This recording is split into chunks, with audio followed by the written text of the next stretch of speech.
use.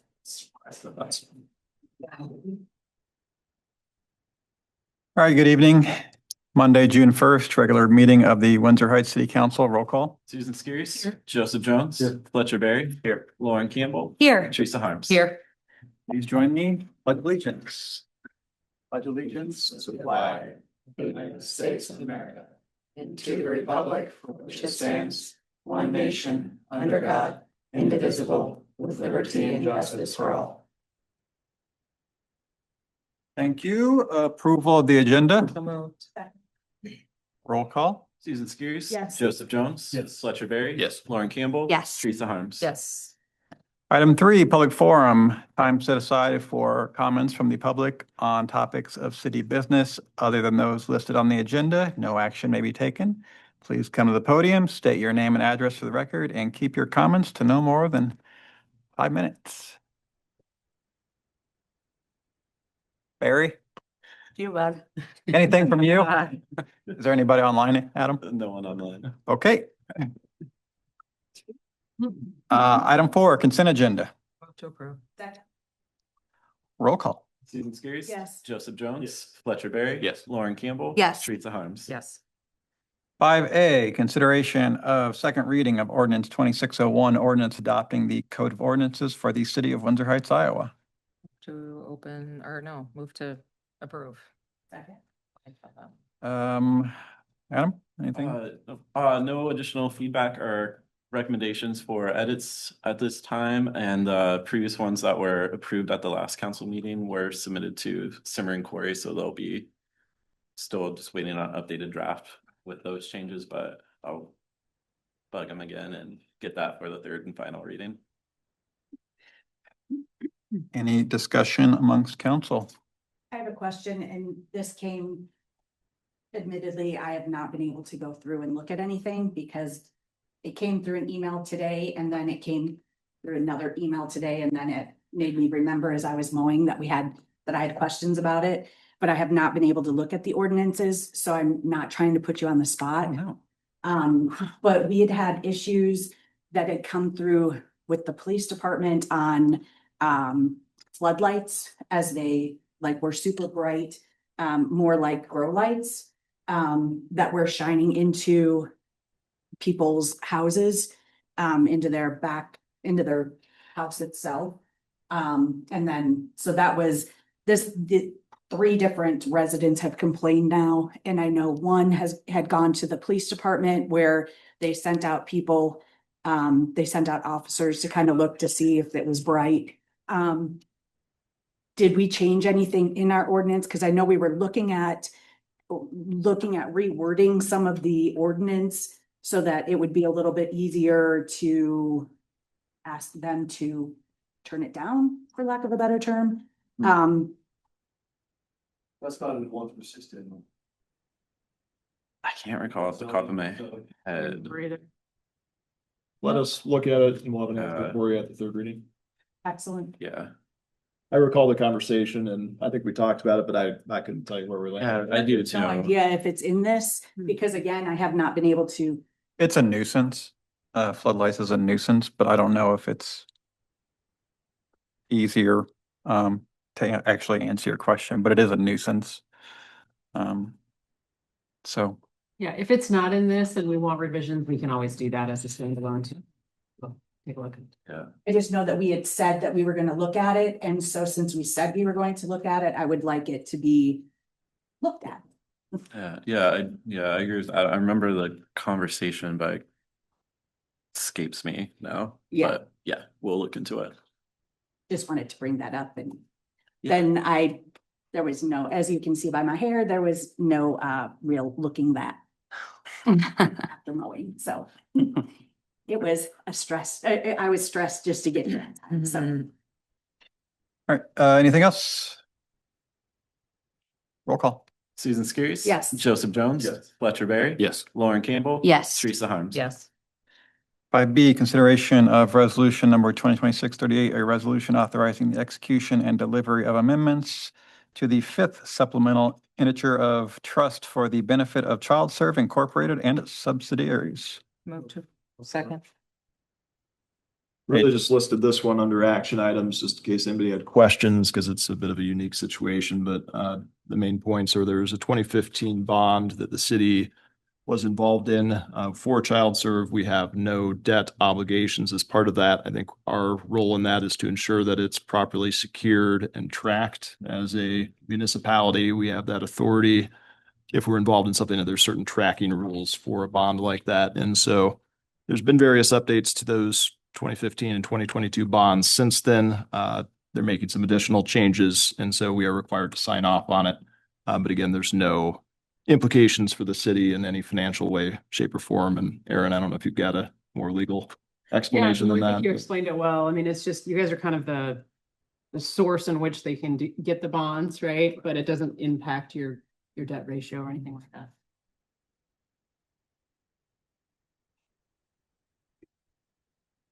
So it should be relatively non-controversial. I think this is maybe the third or fourth time it's been in council over a decade or so, but just kind of going through the steps and signing off on it. Okay. Any discussion? Roll call. Susan Skiris. Yes. Joseph Jones. Yes. Fletcher Berry. Yes. Lauren Campbell. Yes. Teresa Harms. Yes. All right, 5C, discussion item, discuss process to draft electric scooter and mobility device ordinance. AJ? Yes, I think across the metro, there's been various groups and cities talking about ordinance updates, hopefully in a uniform fashion for e-scooters, other electronic device, motorized vehicles on the trails, streets, and sidewalks. There's a regulation in place now in Ankeny, Clive, and Waukee, and I think a couple other cities are going through the drafting or ordinance reading process right now as well. There's been, I think, a fair amount of feedback from the Bicycle Coalition and other individuals and groups as they've gone through that process. And while there wasn't any state action I'm aware of taken on this year for regulatory purposes, everybody is trying to, I think, put together an ordinance that generally does the same thing for speed limits on trails and how enforcement will be enacted and definitions of different types of e-bikes and scooters and other e-pods and kind of moped devices. And so Chief and I have been reviewing several of these cities' ordinances. They're now getting to the point, I think, they'll be nearing a third reading and implementation in the near future. And so we're just looking to try and determine what steps we want to take. Hopefully the ordinance would look very similar to some of the other metro cities, but there are a few different areas that cities are implementing some more localized policies, such as in parks, some streets where you may have more commercial uses on them, and how you want to treat certain types of these vehicles, whether they're allowed on sidewalks or just in a bike lane, if there's an adjoining bike lane or a trail, and then different types of roads that may be above 25 miles per hour, below 25 miles per hour. So we have borrowed from the Ankeny ordinance because that one was fairly well received. Councilmember Harms had mentioned that as well, and it's a fairly short ordinance. And so that's one that should be easier for us to build off of, also in part because their structure is very similar in the way that the Windsor Heights ordinance structure is set up. But our suggestion is if there's a group of elected officials and any other stakeholders that want to take a look at this draft ordinance and work towards a recommended proposal, or if you want to utilize the Public Safety Committee, we can gather some feedback over the next month or so, talk about some of these specific topics and any other issues that might arise, and then bring something back to City Council for considerations that would be in place yet this fall. Our next public safety committee meeting is the 18th, right? So Is that correct, Chief? 18th? That sounds right. I would be okay with it going to the public safety and having them review it and coming back with some ideas, options, reviews, or that if somebody wants to be on that committee. I mean, I don't really have a strong feeling either way, but I'm okay with it going through the public safety committee and having them give their first opinion on it and then going from there. I'd agree. If we need a ad hoc committee for it, I'd be happy to be on it, but I don't think we need to make more meetings if it's not totally necessary. So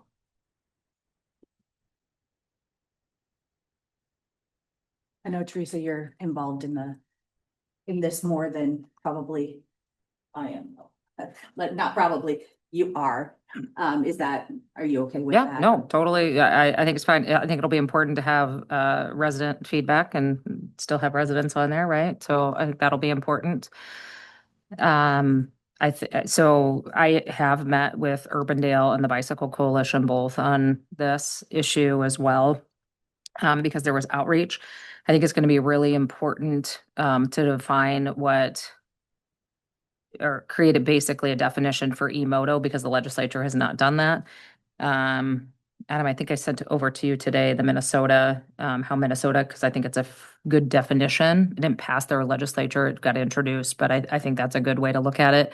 I think what's really important is for us to understand that currently we have what's currently in Iowa code and what's allowed and what's not allowed, right? So I think the Bicycle Coalition also has, I think, a good draft ordinance for us to work from.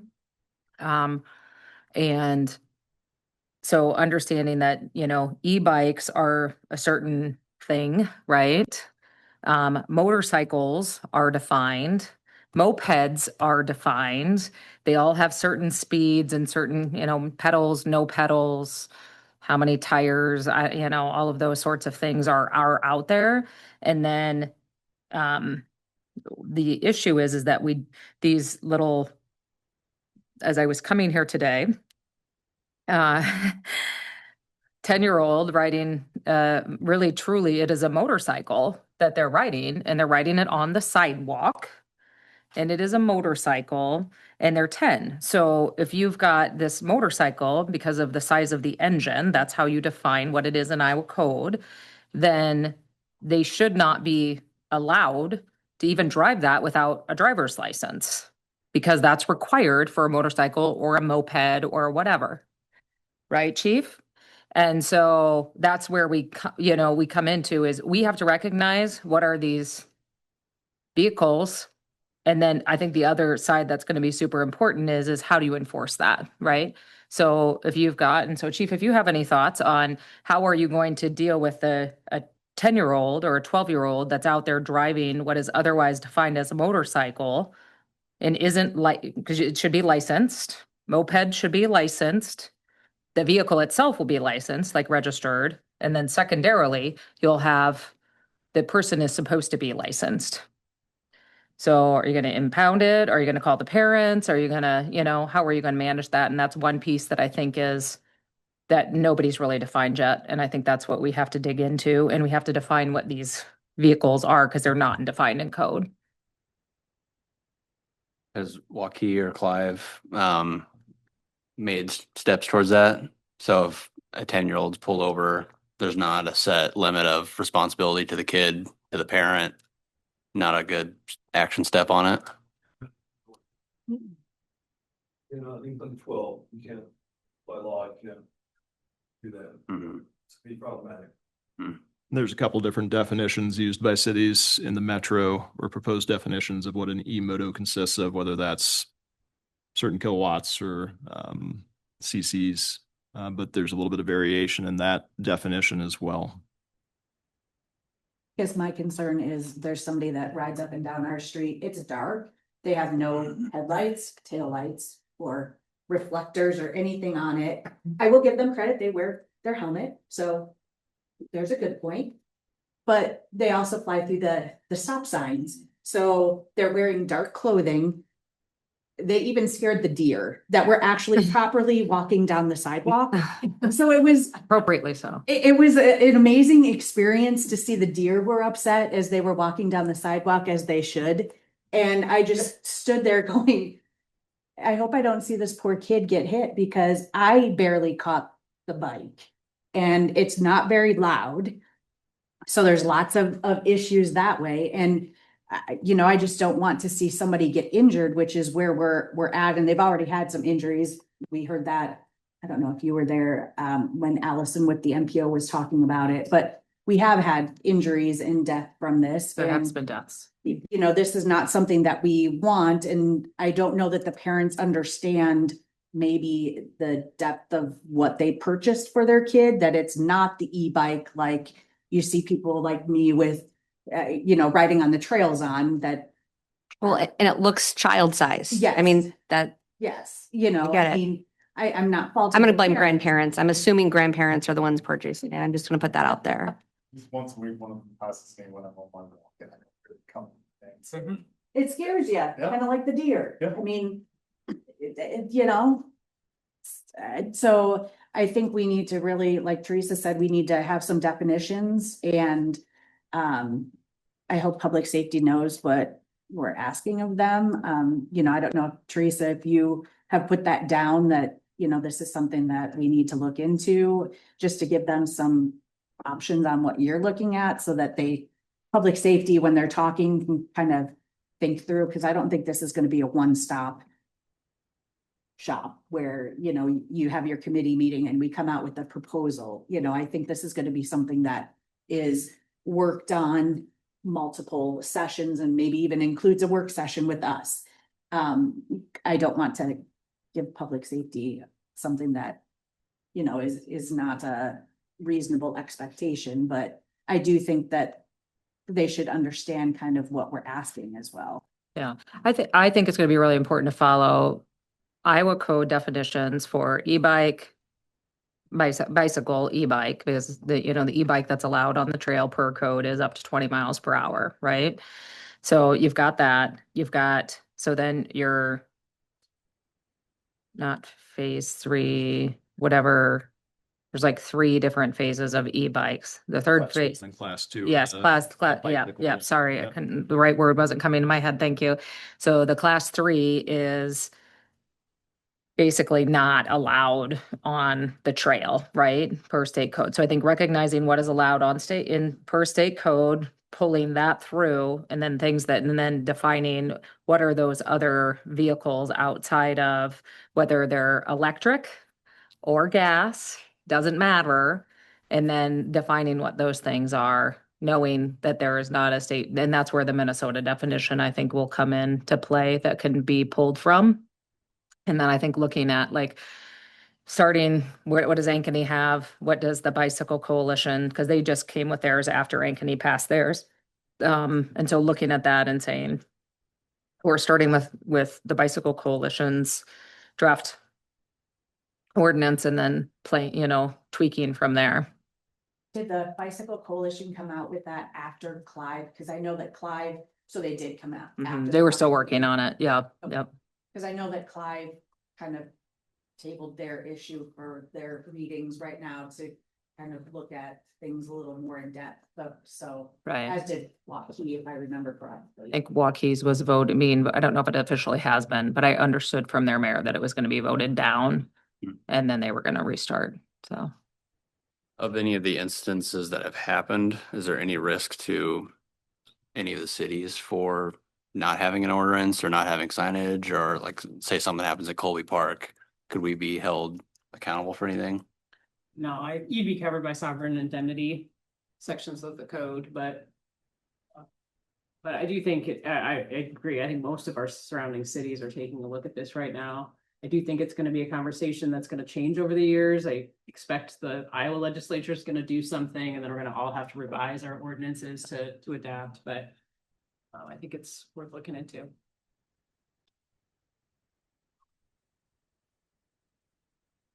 Everybody's good with that plan. We'll plan to bring it forward the May 18th Public Safety Committee to start work on it and see where those conversations go. June 18th. June 18th. We're going back in time. Yeah, I was gonna say, I don't know if you're going backwards, but I want to go forward. Well, maybe I want to go backwards. I don't know.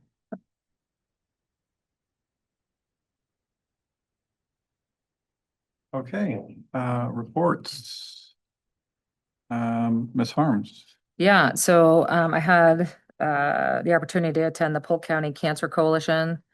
I feel like I already reported on this, but maybe I just talked to somebody else about it. But anyway, so fascinating. I signed up to be part of the the prevention work group or committee. There were not a lot of public officials there, and that was one group that we identified that probably should be at the table for the conversation. So this being head up by Polk County Health Department, of course. They went over all the cancer incidents, probably would be, and at some point in time, they, I think, are going to be coming around and having conversations. I think what's super important for us as a council to think about is what can we be doing to support and implement to address our cancer burden in our state and or in Polk County and our community, that sort of thing. And so just kind of recognizing, for example, you all know my passion for tobacco control, but our number one cause of cancer in Polk County is from smoking. Number one cause of cancer, and the number one cause of cancer deaths is smoking related in Polk County. And so I think that I asked Adam for information, and this was a request from the Polk County Public Health, is identifying where are all of our tobacco retailers. And then by state code, actually doesn't allow you to be within a certain distance of a school or a daycare or a healthcare facility, those sorts of things. And so determining those, and then whether or not should we be putting a limit on the number of licensees that are allowed? Should we, what are some of those other sorts of things? I've been having conversations with some of the other council members. We're not allowed right now in state code, but something maybe to think about in the future, because other states do have this, is should we be advocating for us to be able to have a local tax on tobacco products? Is another option. But I think if something like that happened, kind of like a local option sales tax, you'd have to do it countywide, right? And so there's all of these different types of things that we could be doing, I think, looking internally as well. And I know we did this, it's been since I've been on council, so probably in the last 6 to 8 years. We updated our tobacco and nicotine policy for not only for staff and smoking cessation and all of those sorts of things, but we also did it for our grounds to make it tobacco and nicotine free. So I know we had an incident down at the park last year where there were people vaping down there, and somebody who was also drunk and vaping and smoking and those sorts of things. And they said that they can smoke and vape wherever they want to. And I said, this is a smoke-free park facility. Luckily, one of our officers was in the area, because they were not well behaved. Came over and told them they probably needed to move it along because the event was over. But so I just share that as I think there are things that we can be doing still as a community. And I hope that we will think about what is Windsor Heights Cancer Plan, and being honest about what does that mean, everything from, smoking to water quality and all of those types of things that are cancer indicators in our community. Radon, are we going to have something to help with? I know 3 houses just in my neighborhood that had their radon tested recently, and they were well over 12. And so can we be doing some education about radon mitigation, knowing that the state approved, some financing for radon testing kits, making sure that our residents know that those are available, and they can get those for free. Because I have radon mitigation at my house, but not everybody does. And the people that just had them had the kids who sleep in the basement, who have probably been exposed now for years to levels of 12 to 14 of radon in their home. That's a big concern. It's also another lung cancer, piece. So I just share, obviously very passionate about that, but put that on your radar, think about it. Great job for everybody who made Touch a Truck. It was my first Touch a Truck event. So it was wonderful. Thank you. We had a Personnel and Finance Committee meeting, very productive, moving things forward there. And then we have the benefits ad hoc on June 10th. That's all I got. Campbell. I had to attend the Touch a Truck on the 22nd and be kind of some backup help.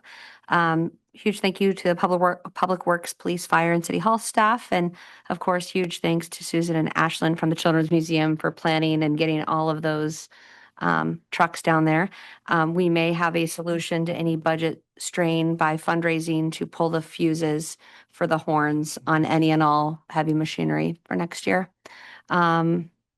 Because that's my suggestion for solving any budget crisis, is that fundraising for that. Movie this Friday night is Zootopia 2, and I will be on the DC trip starting Wednesday, back Friday, just in time for the movie. That's it. Sorry.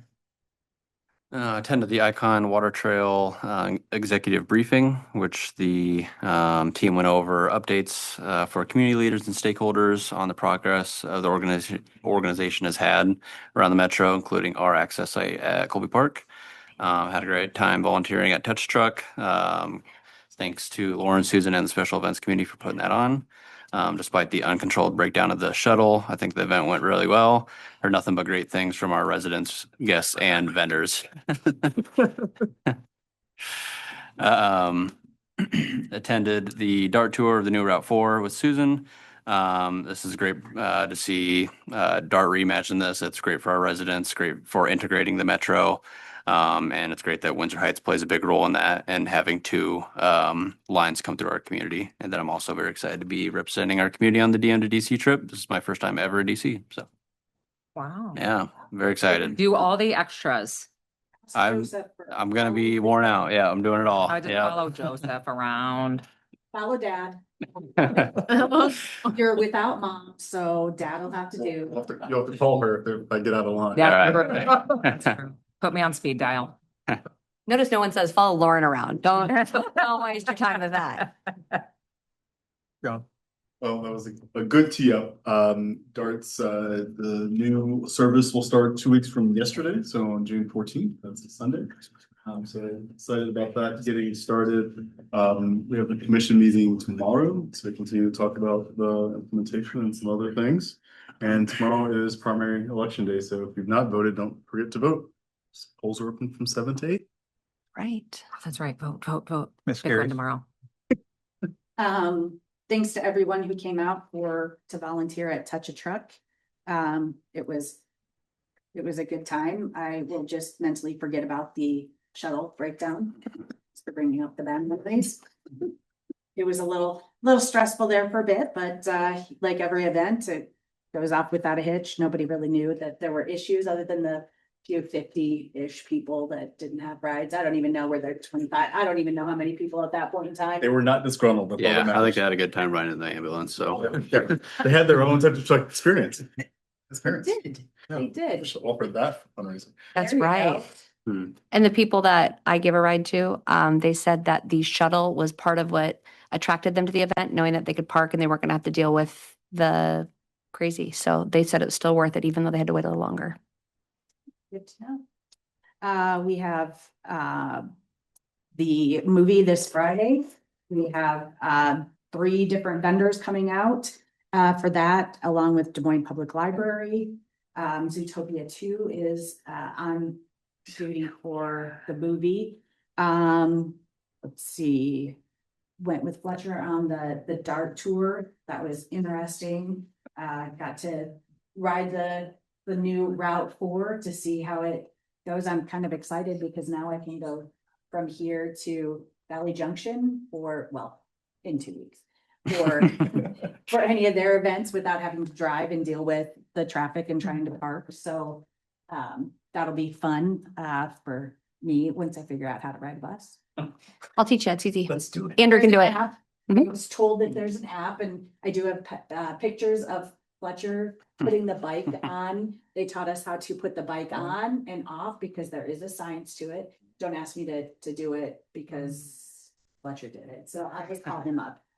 But it was a good time, learned lots. I think we were the only, Mayor Bozen and then Bridget from Urbandale Council, but we were the only two elected officials on our route. So Miss Teresa due to a meeting, but we represented Windsor Heights well. So I think that's kind of all. Yep. AJ and I are talking to Polk County Housing Trust to try to figure out a time when they can come and present regarding the dashboard. We might have a work session. They actually asked us if we wanted to have a work session to talk about housing possibilities in the community. So we're trying to figure that out. Just an update on that front. AJ? A few reports under the sections here. Just note, Chiefs have done a nice job putting together the 2025 annual report. Some good statistics in there. If anybody has questions on that, direct them to the Chiefs. Otherwise, the fire EMS collaboration study is moving along. We've had some good meetings with our consultants on that and are expecting a report in draft form back by the end of June. So stay tuned on that front.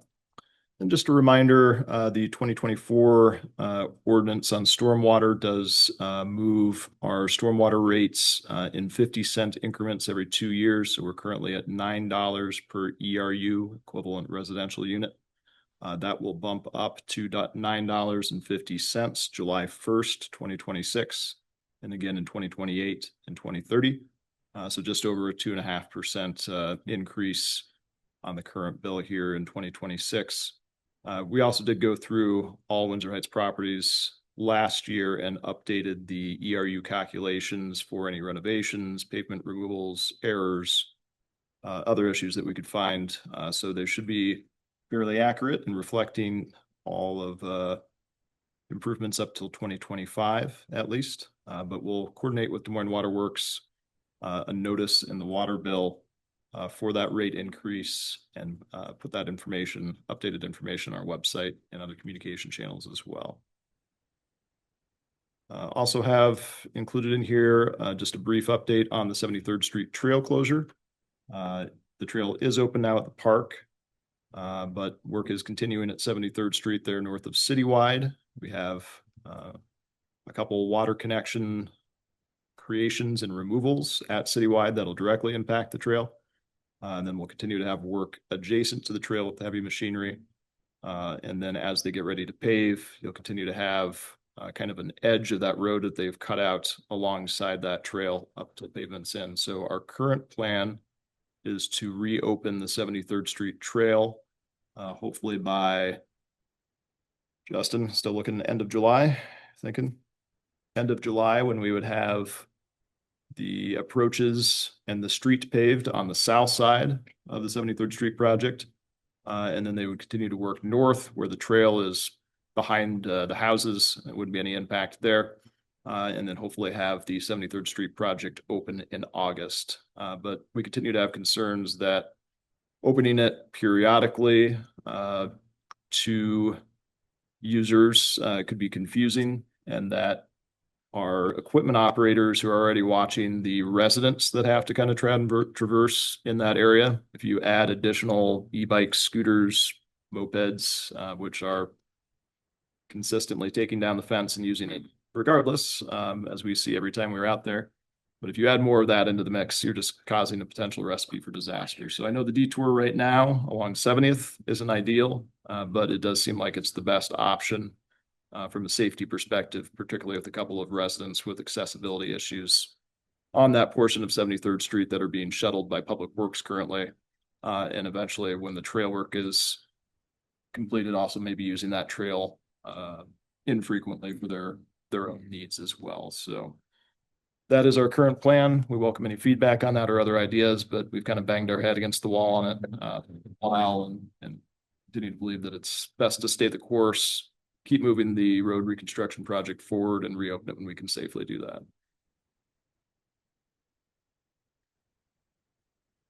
And then a final note, we are under a stage 2 water alert with Central Iowa Water Works and Des Moines Water Works. That's a 50% voluntary reduction in lawn watering. With that comes some general comments about reducing other high water uses such as potentially splash pads. And there's kind of counter arguments there of you discourage people to use sprinklers at their home and encourage people to use splash pads. You don't want to necessarily eliminate all options for the public to go and find water uses during heat. But many cities, and we've seen some reporting on this even over the weekend since the staff report was put together on Thursday, have started limiting their splash pad hours, particularly if they're not on recycled water. such as Windsor Heights. That's all fresh water that's coming in each time that splash pad turns on. And so we have included in the staff report here proposed reductions under each of the 4 stages. So in stage 1, it'd be proposed to remove the hours from 10 a.m. to 8 p.m. for operation to 11 a.m. to 8 p.m. Stage 2, where we're currently at, noon to 7. Stage 3, 2 p.m. to 6 p.m. unless there's a special event occurring.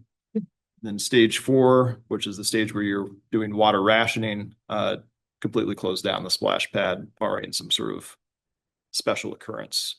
I think there may be rooms to modify that at some point, but that would be our plan to enact starting Wednesday, and then follow that policy until such time we want to review it and maybe modify it further. But it's supposed to having a conversation about it every time and have a policy in place. The general feedback we got last year and then just through observations this year is there tends to be more traffic later in the splash pad hours than early in the hours, although some people do show up at 10 a.m. Found out this morning. There seems to be a general preference to be open later. So last year, I think we went from 12 to 6 was our kind of reduction during high nitrate periods. But we reflect a little bit more of a later hours this year, just based off of what we found out to date. But welcome any feedback on that. But that's our general plan as it stands right now, unless council has additional feedback, and we'll start messaging on that and adjust those hours starting Wednesday. What's your communication plan? We have our hours listed on our website, and we'd also list something out on Facebook and do probably the news flash on the city's website as well, in addition to the park area where the hours are typically listed. Online. Is there something to put out there that where we can? We don't have any pre-made sign, but that would probably be a good idea just for folks that might have a general expectation. I mean, even if it's a yard, yeah, like a Burma shave, right? That just says something. So Sandwich. yeah, or a sandwich board or something that throws out something that can go in the ground, just so people are aware, and maybe even just, I don't know, maybe you just change that out when it's the different. Maybe we even acknowledge that due to changing water. I don't know. So they don't get angry at us. Yeah, different colored signs. Yeah. Danger. I think that might, again, not knowing that not people don't they just are gonna come and, oh, it was this yesterday, so it should be that again. Like, I just think we need to, the more we can do to communicate that, the better than just our Facebook. Yep, we'll look at something on site. What are other communities doing? Is that similar hours, or what's your? When I drafted this report, just Des Moines and West Des Moines had information out there. Des Moines was moving from 9 a.m. to 8 p.m. to noon to 8 p.m. And West Des Moines non-recycled one was moving from 10 a.m. to 7 p.m. to 11 a.m. to 7 p.m. I think there's a Register article that came out maybe Friday afternoon, though, that had some additional metro cities. Johnston, I think right now is leaving their hours the same, but they're changing the actual programming to reduce the amount of features that go live each time. And we did a little of that last year and have just kept with that. We found that it works fairly well to not have as much going on at once and just kind of let kids circulate around a little bit. So we can certainly do more of that, but we have programmed that some of that in there already from last year's kind of feature schedule. Okay. I personally would like to see it reduced down to like 1 p.m. to 7 p.m. since we talk about how we're in this environmentally friendly city. You know, I think that we need to kind of put our money where our mouth is and be environmentally friendly and be kind of, if we're going to tell people you can't water your lawns, not that I am a proponent of watering lawns, believe me, I am far from it. But if we're telling them they can't, or they have to do it every other day or whatever, then we should also kind of look at how we're doing, especially since that's a lot of water that is going basically down the drain, literally. So I would like to see us kind of take our hours even a little bit more to that 1 to 7. So maybe a noon to 8 on stage 1 and a 1 to 7 on stage 2 would be your preference? That would be my preference.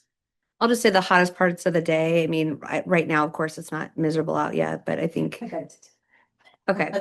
As someone who works in an air conditioned office, maybe I shouldn't speak so quickly. I fully acknowledge that, Susan. But you know, I think the middle of the day and you know, since you know, having 10 kids at the splash pad is less water usage than 10 households with sprinklers, you know, running. It still is in the long run better. And I think maybe making I don't know if the shut off, I forget how often the kids have to run to hit that button is shortening up that duration. Like, are there other ways to look at too? But if everyone else wants to do 1 o'clock, that's fine. But I don't know. You know, this is something, put my work hat back on for a second, that we've talked about, because I inquired about, you know, splash pads and, you know, do we need to be more conservative and that sort of thing. And their, Central Iowa Waterworks had very candid and very intimate conversations about them, just recognizing that, again, as Lauren just said, better to have one location with splash pad than 20 water sprinklers going on. And so if it is encouraging, so maybe that's part of our communication that we can put out in our newsletter, is reminding, you know, as we're thinking about water conservation, come down and use the splash pad instead of running the water sprinkler in your own yard. That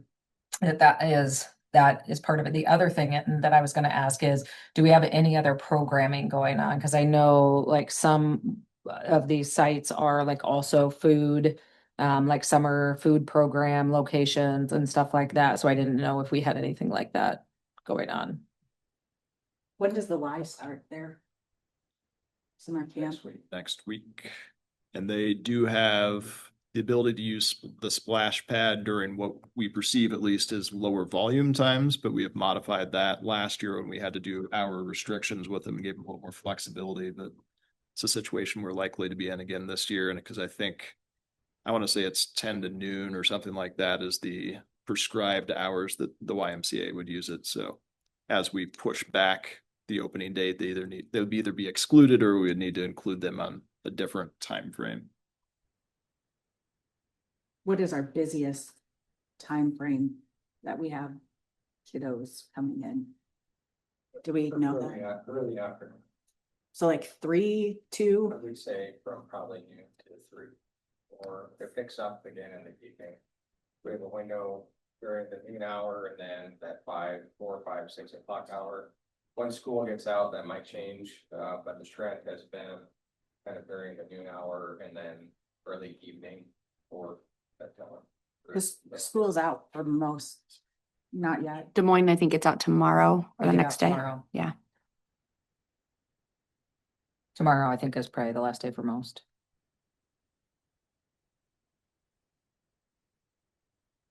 I will tell you though, it does run quite often and it's pretty constant throughout the day, but seeing majority of people out there, it fills up in that noon hour and then right before the dinner time.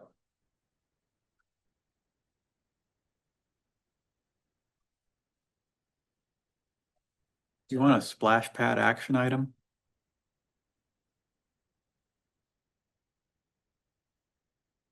We do have a scheduled public works committee meeting this week. We can take it to committee and then come back to council. The recommendation of operational hours. You won't be there, right?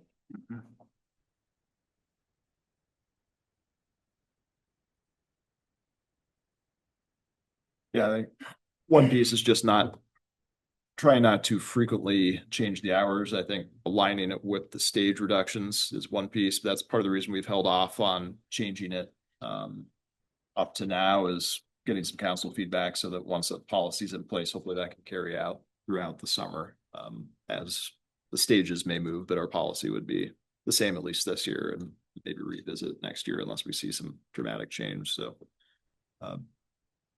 Last year, the Y had those hours 10 to noon for them exclusively, or? no, that was just, we didn't want them interjecting 20, 30 kids on top of the peak kind of noon, 1 o'clock or 3 o'clock. So we just told them, if you want to do a water day, do it during these timeframes that we perceive that there's fewer kids on there. this year they have Mondays and Wednesdays from 10:30 or 10 to 11, 10 to noon, 10 to 11:30. So we just kind of give them set hours that way, like Adam just said. It'll bombard the splash pad. They have a roster of 60-ish kids. So it's quite a lot of kids just with the other general usage there. So allowing them to have kind of a dedicated time frame where we know that uptick is going to be there, and those off times works out generally better for everybody. It worked well last year, and they're open to adjusting just like we are too. So it was a good relationship how they ran it last year. Because if we move it to 1 to 7, we're kind of excluding them from their window. Would that be enough of a reason to hurt that relationship that we're kind of excluding them now from this? Well, I think our practice would be to revise the hours that they can use it then to within that operational window. But yeah, you'll just have more kids in there and potentially a worse experience if you're bringing your kids there. Because it's got 50 kids running around it. Yeah, I think it's the parents and the counselors. I don't think the kids care, but Is there a way that we can put on our website too that, you know, note that we will have the Y kids at this time so that like as a parent, if I see that, then I'm like, oh, I don't really want to be there between the hours of 1 and 3. So I'll go at 3:15 because then all of those kids will be out. So is there a way that we can, if we do change the time, that we can at least let parents know that this is our, I don't want to have like a ticker where you have like, what is it, peak times, you know, on my phone, like for whatever restaurant, here's your peak times, which means I won't go to them during this time. But is there a way that we can let people know that this will be? It would probably be more of the YMCA may be using it at this time frame because Yeah. they have travel trips and depending on the weather and all that sort of stuff. But we can certainly Just put to a kind notice of in there. give the parents the opportunity to know before they bring their kids that there's probably 50 kids versus maybe the 20 that they might be thinking of. And I don't think you want to specify that it's a Yeah. Y. I would just put peak times. Yeah, I mean, something so that, as you said, they don't have a bad experience and say Colby Park is horrible because we have 100 kids in our splash pad. I think too that, you know, there's just a reality of like the times I've pulled up to a pool or a park and you're like, oh, this daycare program is here. Like my kids' school field trip, we went to Colby Park for lunch before heading on to the zoo, and a couple of families showed up and they're like, wow, a lot of kids here today. I think there's just also just some, that's kind of the nature of things. And hopefully you're quick on your feet as you pull in the parking lot and you see a bunch of kids like, oh, bummer. It looks like they're turning it off, buddy. I'm sorry. Let's head, you know, but because there could be another daycare or summer care program that just shows up out of the blue to use the playground and splash pad in the middle of the At week least too. then see a bus or, you That's, know, that's true. when I would see buses at the pool, would be like, yeah, this is a hard no. I'm turning around. All right. Hot topic there. That was the longest discussion item that wasn't a discussion item.